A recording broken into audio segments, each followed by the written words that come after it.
Beli beras kini dipenuhi rasa was-was. Beli beras kini tak boleh sekenanya. Konsumen harus lebih pandai memilih. Kementerian Pertanian mencatat ada 212 merek beras yang tidak memenuhi standar mutu. Ini berdasarkan investigasi tim gabungan pada 6 hingga 23 Juni 2025 yang mencakup 268 sampel beras. Menteri Pertanian Amran Sulaiman telah mengumumkan 26 merek diantaranya merupakan beras oplosan yang beredar di pasaran. Halo, senang sekali saya Gia Clarissa kembali menyapa Anda dalam program CNN Indonesia Forward Special Podcast DPRD Provinsi Jawa Timur. Tentunya akan ada banyak tema menarik yang akan kami bahas dan angkat dalam podcast ini bersama anggota DPRD Provinsi Jawa Timur. Kali ini kita akan membahas salah satu fenomena yang cukup meresahkan warga Jawa Timur karena baru-baru ini tersebar adanya dugaan penyebaran beras yang sudah dioplos oleh produsen yang tidak bertanggung jawab. Nah, temuan beras oplosan ini sebenarnya berawal saat awal Juli 2025 di mana Kementerian Pertanian ini mengumumkan ada 200 lebih merek beras premium dan medium yang diduga dioplos dan bahkan sudah tersebar di 10 provinsi termasuk di Jawa Timur. Lantas bagaimana regulasi, kemudian bagaimana pengetatan supaya hal serupa tidak terjadi ataupun tersebar bahkan sampai masuk ke Jawa Timur. Kali ini kita akan membahasnya. Saya tidak sendiri bersama salah satu anggota DPRD Provinsi Jawa Timur dari Komisi B, fraksi Partai Demokrat dengan Pak Indra. Halo Pak, apa kabar? Halo, baik, alhamdulillah. Selamat datang di CNN. Terima kasih. Ini kali pertama ya Pak ya di CNN. Siap. Terima kasih banyak Pak Indra.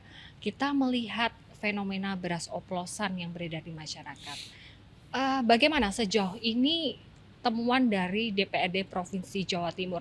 Apakah memang benar ada temuan tersebut atau seperti apa Pak? Ya, begini Mbak Gia, beberapa waktu yang lalu kita digegerkan gitu ya dengan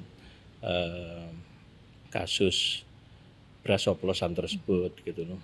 Yang mana sebelumnya kita kan harus tahu ini apa yang dimaksud oplosan itu kan gitu ya. Jadi oplosan itu ada beberapa macam. Yang pertama itu beras medium dicampur dengan beras premium gitu ya. Jadi dioplos. Terus ada juga beras medium tapi dikasih label beras premium gitu. Terus bahkan ada yang lebih parah yaitu beras curah gitu ya. Itu dioplos dicampur dengan beras premium dijual tentu dengan harga premium. Nah, itulah ya, itu maksud dari oplosan beras tersebut ya. Nah, memang benar kami menemukan beberapa kasus gitu ya. Ya kita bicara di wilayah Jawa Timur aja sudah menyebar itu ya di beberapa wilayah termasuk di Sidoarjo, di Pasuruan, di Mojokerto, Malang dan lain-lain wilayah yang ada di Jawa Timur. Jadi memang sungguh meresahkan lah ya itu bisa terjadi hal tersebut. Kemudian Pak, ketika Anda menemukan, kemudian bagaimana langkah selanjutnya dari DPRD Provinsi Jawa Timur? Saya sempat mengikuti beberapa statement Anda di media dari Komisi B sendiri yang termasuk tupoksi dalam pembahasan Komisi B ya Pak, sudah melakukan sidak-sidak. Nah, temuannya apakah memang sebanyak itu, semeresahkan itu atau di Jawa Timur bagaimana kondisinya? Oh, tentu ini sangat meresahkan sekali Mbak. Kita lihat aja kalau nasional ya gitu, pemerintah sudah menyatakan gitu ya bahwa kerugian per tahunnya aja bisa mencapai 100 triliun gitu kan. Itu kan jumlah yang sangat besar dan juga khususnya di Jawa Timur gitu ya, kita prihatin gitu ya, ini juga terjadi di Jawa Timur karena kita tahu bahwa di Jawa Timur ini kan juga sebagai salah satu buffer stock lah ya, masalah pangan, masalah padi gitu ya. Lah itu kita produksi terbesar nasional lah, namun itu kan juga terjadi di wilayah Jawa Timur gitu ya. Nah tentu itu sangat mengganggu dan meresahkan sekali lah gitu ya. Jadi sebelumnya Pak, apakah sebelum ada rilis resmi dari Kementerian Pertanian, apakah ada sebelumnya temuan dari masyarakat atau laporan dari masyarakat mungkin di daerah pemilihan Anda atau bagaimana Pak sebenarnya untuk beras oplosan ini? Karena pertama tidak hanya masyarakat yang membeli yang dirugikan, petani pun juga menjadi salah satu pihak yang terdampak dengan adanya dugaan praktik oplosan beras ini. Iya, kalau secara langsung ke saya tidak ada Mbak, namun secara kelembagaan ya waktu itu melalui DPRD gitu ya, dan khususnya di Komisi B gitu ya, ada beberapa pengaduan lah tentang beredarnya beras oplosan tersebut gitu. Ini sangat mengganggu ya karena dampaknya juga luar biasa, maksudnya bukan dari sisi ekonominya, namun juga mempunyai dampak yang tidak baik dari sisi kesehatan gitu. Jadi harus segera inilah Mbak, harus segera kita tangani gitu ya. Termasuk kami juga waktu itu langsung hearing dengan beberapa dinas terkait gitu ya, untuk mengetahui masalah ini secara lebih lanjutnya gitu. Oke, kemudian sidaknya pada saat itu kemana saja Pak yang sudah dilakukan oleh Komisi B? Hasilnya seperti apa? Iya, ternyata betul, kami juga mendampingi waktu itu ya dengan dinas terkait, ada pihak dari kepolisian gitu ya, itu di beberapa pasar tradisional gitu. Itu memang ditemukan beras oplosan tersebut, bahkan di supermarket gitu ya, ada minimarket ya, di minimarket, beberapa minimarket juga banyak terdapat beras oplosan tersebut. Biasanya mereka sebagian besar Pak dari temuan lapangan yang Anda temukan itu ada berbagai macam cara ya mereka ini produsen-produsen nakal tersebut mengoplos beras. Apakah lebih banyak yang beras premium dicampur medium atau mengganti label? Kalau di Jawa Timur temuan seperti apa yang Anda temukan? Jumlah spesifiknya saya kurang tahu Mbak ya, tapi pada dasarnya itu tadi ya, yang kita temukan ada bermacam-macam kasus tadi.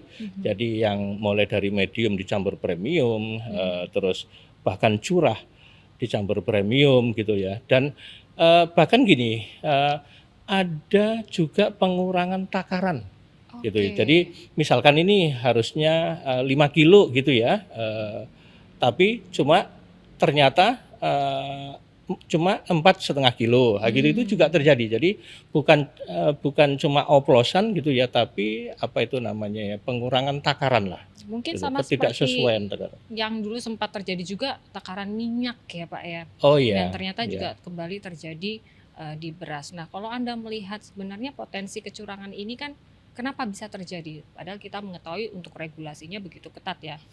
Dan banyak filtrasinya seperti ini. Menurut Anda kenapa? Apakah memang ada produsen yang dengan sengaja? Memang ada beberapa hal yang kenapa itu sampai terjadi ya. Di antaranya Mbak Ghea bahwa ada istilahnya tuntutan ekonomi ya. Dari ekonomi itu ada pihak atau oknum-oknum tertentu yang ingin mengambil keuntungan secara pribadi gitu ya. Akhirnya melakukan hal-hal yang tidak terpuji tersebut gitu. Terus yang kedua juga ini menjadi permasalahan juga karena ketersediaan istilahnya ketersediaan media untuk oplosan tersebut, dalam arti banyak stok curah yang mudah kita dapatkan gitu ya. Akhirnya itu juga menjadi persoalan tersendiri. Kemudian mungkin kekurang pahaman masyarakat gitu ya terhadap bahayanya oplosan gitu ya. Jadi karena ada beberapa kasus oplosan itu bukan cuma dari curah atau medium dicampur ke premium, tidak gitu ya. Mereka juga menggunakan bahan-bahan kimia untuk melihat tampilan, untuk supaya mungkin tampilannya supaya lebih baik, menarik, putih, bersih atau gitulah ya, semacam gitu. Jadi mereka bukan dengan menggunakan bahan-bahan yang alami, namun menggunakan bahan-bahan kimia yang tentunya itu membahayakan bagi kesehatan lah. Dan tentunya itu banyak sekali kerugian yang didapatkan, tidak hanya dari masyarakat yang membeli, yang mengkonsumsi, itu tidak hanya rugi secara ekonomi, namun juga rugi secara kesehatan. Betul. Tentunya Pak, ini masih banyak yang akan kita bahas terkait fenomena beras oplosan yang tentunya meresahkan masyarakat. Namun di segmen berikutnya kita akan membahas dari sudut pandang petani Pak. Nah ini bagaimana? Namun kita tahan dulu, tetap bersama kami di CNN Indonesia Forward Special Podcast DPRD Provinsi Jawa Timur.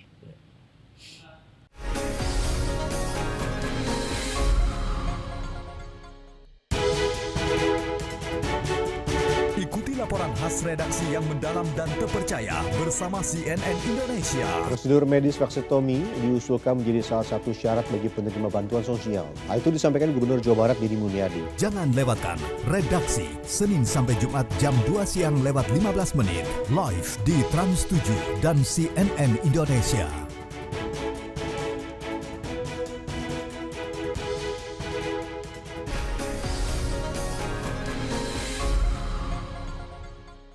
Terima kasih Anda masih menyaksikan CNN Indonesia Forward Special Podcast DPRD Provinsi Jawa Timur bersama Pak Indra dari fraksi Partai Demokrat Komisi B DPRD Provinsi Jawa Timur. Baik Pak, fenomena beras oplosan ini meresahkan masyarakat, termasuk petani ini menjadi salah satu pihak yang dirugikan. Misalnya mereka sudah menanam atau membeli gabah dalam kualitas medium, namun ternyata dijual kualitas premium. Tentunya ini tidak relate ya, tidak relevansinya tidak ada begitu. Tentunya akan merugikan petani. Bagaimana Pak Anda melihat fenomena tersebut sehingga banyak sekali pihak yang dirugikan? Ya, memang selain masyarakat sebagai konsumen, petani juga sangat dirugikan dalam hal ini, Mbak Gea, karena yang jelas gini ya, si konsumen itu juga akhirnya tidak percaya terhadap produk lokal ini, gitu kan ya, gitu ya. Nah ini kan dampaknya akhirnya ke petani, karena mereka akhirnya enggan membeli produk lokal yang notabene itu dari petani yang ada di wilayah kita gitu ya. Akhirnya beralih gitu ya. Nah itu juga pasti akan berdampak gitu. Terus ya otomatis itu akan menyebabkan daya beli masyarakat menurun gitu ya. Karena ini dampaknya akhirnya kemana-mana dan ujung-ujungnya ke masyarakat bawah tadi, termasuk petani sendiri gitu ya. Itu. Kan kepercayaan masyarakat akhirnya juga menurun ya terhadap Iya, produk lokal iya, kita. Padahal iya, kita tahu sendiri Jawa Timur ini sebagai lumbung pangan ya, betul. penghasil beras juga yang Betul. mensupport cukup tinggi dari Jawa Timur Iya. ini sendiri. Kemudian Pak, temuan dugaan beras oplosan sebenarnya menjadi bukti ada celah yang bisa dimanfaatkan oleh oknum tertentu untuk praktik distribusi beras oplosan. Sebenarnya regulasi distribusi pangan khususnya beras itu bagaimana sih kok bisa diakali akhirnya sehingga kita kecolongan, padahal kita tahu ada Kementerian Pertanian dan jajarannya daerah, ada Bulog, ada Satgas Pangan. Tapi kok hal tersebut masih bisa terjadi? Ini bagaimana untuk regulasi atau pengawasannya Pak sebenarnya? Ya tentu harus lebih ditingkatkan ya untuk misalkan gini ya, bisa dengan mulai dari registrasinya gitu ya, itu harus diperketat lagi.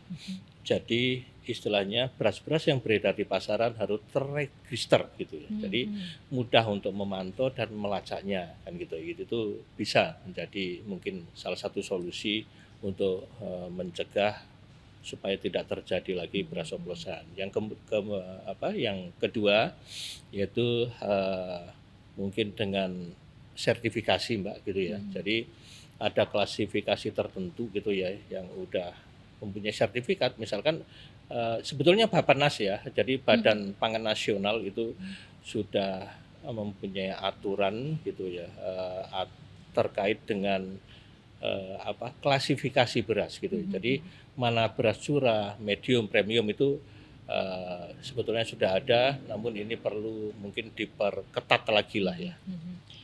Dari Komisi B sendiri sudah pernah bertemu dengan produsen terkait selama fenomena beras oplosan ini nggak Pak, kalau di Jawa Timur?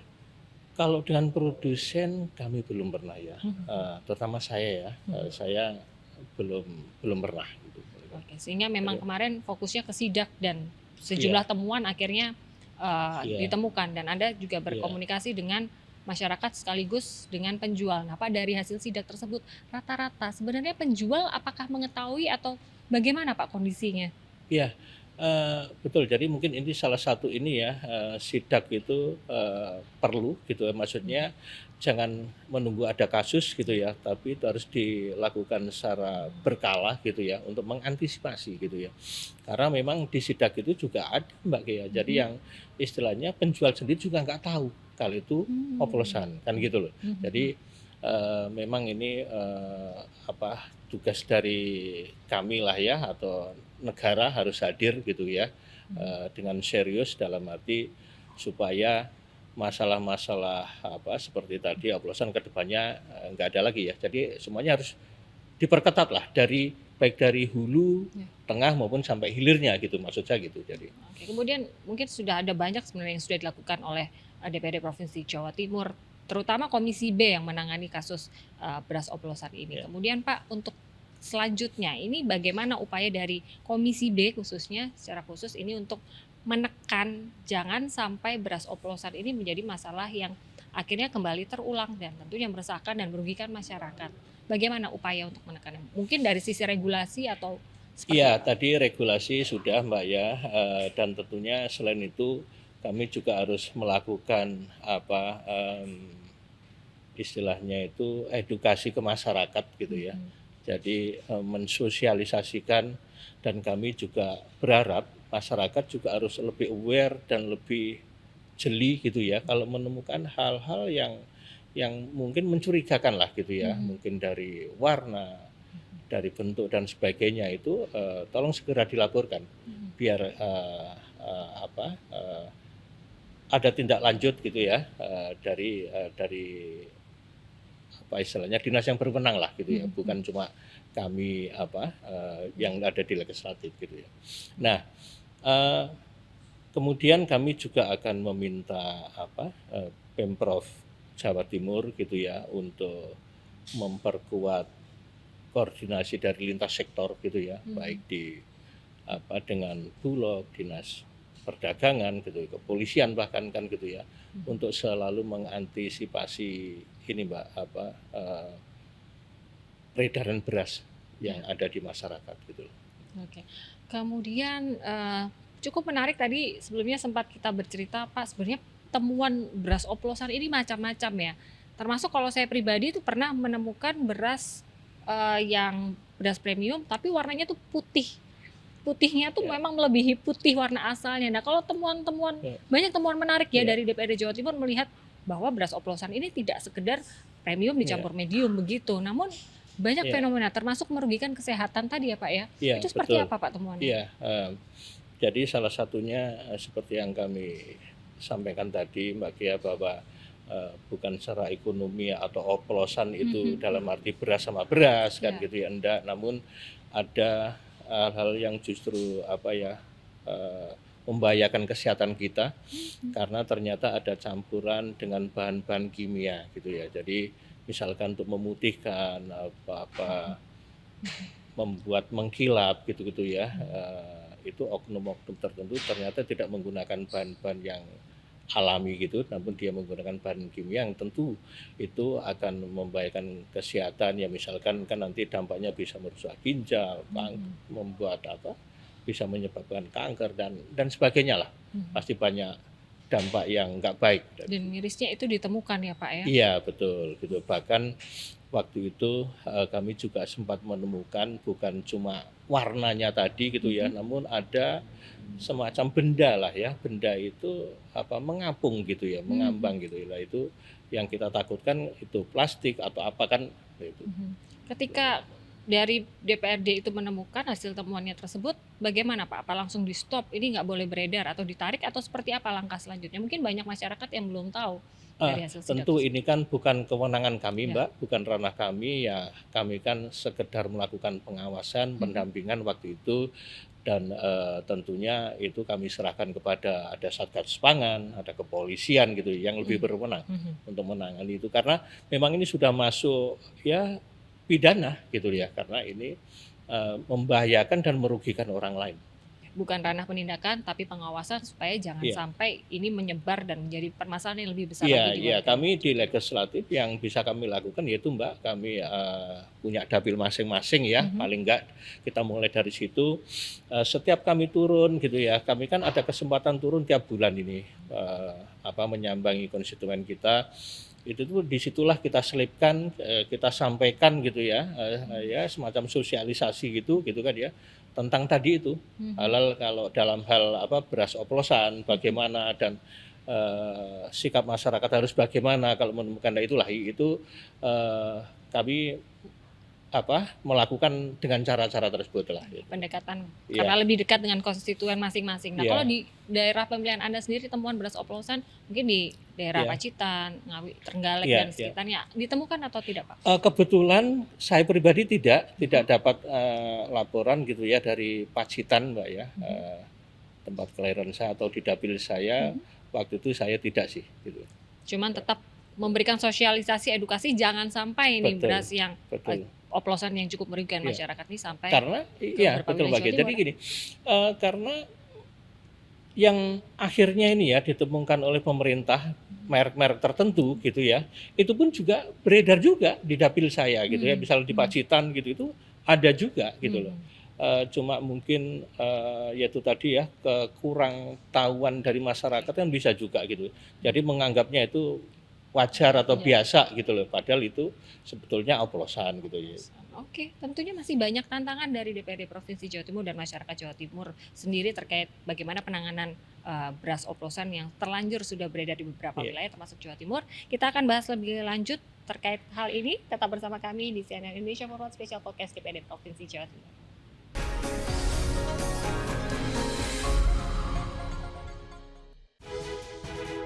Ikuti laporan khas redaksi yang mendalam dan terpercaya bersama CNN Indonesia.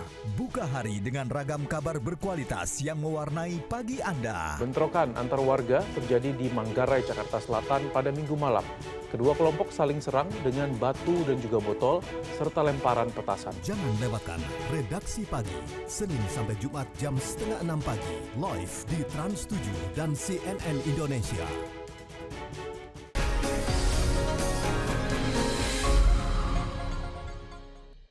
Terima kasih Anda masih menyaksikan CNN Indonesia Forward Special Podcast DPRD Provinsi Jawa Timur, masih membahas seputar fenomena beras oplosan yang sudah tersebar termasuk di Jawa Timur bersama Pak Indra. Oke, Pak, tadi sudah kita lihat kerugian-kerugiannya ya dari persebaran beras oplosan. Kemudian sebenarnya kalau kita boleh melihat ada program beras stabilisasi yaitu SPHP ya, kita mengenalnya beras SPHP yang konon distribusinya telah mencapai hampir 400.000 ton di seluruh Indonesia. Tapi yang terjadi di lapangan rakyat enggan membeli karena SPHP ini kualitasnya memang kurang bagus menurut masyarakat. Menurut Anda dari sudut pandang DPR di Jawa Timur tentang beras SPHP yang memang tujuannya baik, namun ternyata tidak diimbangi dengan kualitas yang baik sehingga masyarakat enggan. Bagaimana nih Pak untuk menanggapinya? Ya, bagaimana ya? Jadi gini Mbak ya, apa maksudnya? Ya harusnya ini menurut saya ya pemerintah dalam hal ini mungkin Bulog ya yang berwenang untuk pengadaan beras itu, jadi harusnya kualitasnya yang baik lah gitu ya. Karena kan akhirnya menjadi hal yang percuma atau mubazir kalau sudah diproduksi dengan sekian besarnya, namun kan banyak masyarakat yang enggan karena kualitasnya nggak baik. Karena ya kita ini sebagai pemerintah harus hadir, justru harus maksudnya ya memberi pelayanan yang lebih baik gitu ya, termasuk dalam hal pengadaan beras SPHP tadi gitu, harusnya kualitasnya yang baik gitu loh, karena toh itu untuk masyarakat kita gitu ya. Kalau berasnya baik mungkin ya di situ kandungan gizinya menjadi baik pula, kan akhirnya berdampak ke kesehatannya masyarakat baik pula gitu kan ya, sesuai ininya Pak Prabowo lah ya gitu ya, bahwa bagaimana Pak Prabowo sekarang bahwa pangan ini menjadi prioritas beliau gitu ya, bahkan ada MBG makan bergizi gratis gitu ya kan, itu kan tujuannya juga untuk memberikan pelayanan terhadap masyarakat untuk meningkatkan selain kesejahteraan juga kan kesehatan gitu kan ya, gitu karena dengan makan bergizi akhirnya kan orang menjadi sehat, orang menjadi lebih pintar, cerdas, harapannya kan seperti itulah. Begitupun dengan pengadaan beras SPHP tadi, menurut hemat saya sih harusnya yang bagus lah kualitasnya. Melihat kasus beras SPHP mungkin ada sudah sedikit menyinggung, murah tapi kualitasnya tidak bagus. Akhirnya cita-cita pangan kita di negeri ini masih jauh dari kenyataan ya Pak ya.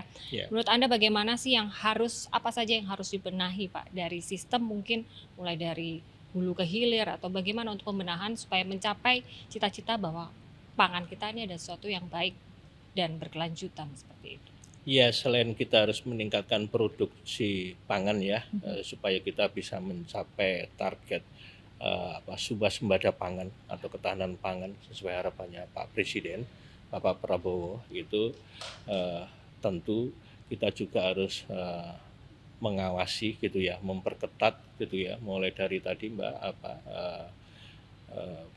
produksinya gitu, bahkan penggilingannya gitu ya, sampai ke distribusinya atau pemasarannya gitu. Itu memang harus kita perketat supaya selain kita mampu berswasembada pangan gitu ya, kita juga memperoleh beras yang kualitasnya bagus gitu ya. Jadi kembali lagi, toh itu kan juga untuk masyarakat kita gitu ya.